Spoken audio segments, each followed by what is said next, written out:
Sir, আপনি তো সবকিছুই জানেন, এই দেশ নিয়ে একটু সত্য কথা বলেন না।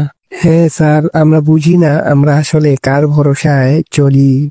ঠিক আছে, তোমরা জানতে চাও তো কারা আমাদের চালায়? তাহলে মন দিয়ে শোনো।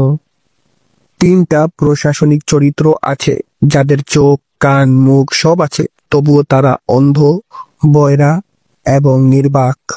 প্রথমে যেটা হচ্ছে, তার কানে তোমার কথা পৌঁছায় না, কারণ সে শোনে না, সে জানে না, না শুনতেও চায় না, সে জানতেও চায় না। তোমার রুটি নাই, পানি নাই, চাকরি নাই, তাতে ওর কিছু যায় আসে না।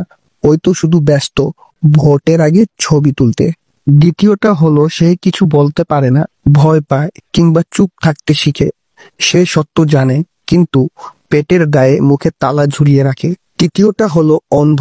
সে অন্ধ বলে সে কিছুই দেখে না, কে গরিব, কে নির্দোষ, কে লুটের রাজা। তার চোখে সবাই সমান নয়, বরং যার টাকা যত বেশি, তার অপরাধ তার কাছেই তত ছোট হয়ে যায়। কারণ যার চোখে কাপড় বাঁধা থাকে, সে কেবল টাকার আলোতেই সব দেখতে পায়। তাহলে স্যার, আমরা কার কাছে যাব? নিজের বিবেকের কাছে। যেখানে সরকার, মিডিয়া আর আইন বিকল্প, সেখানেই তোমার মানুষ হয়ে ওঠাটাই প্রতিবাদ।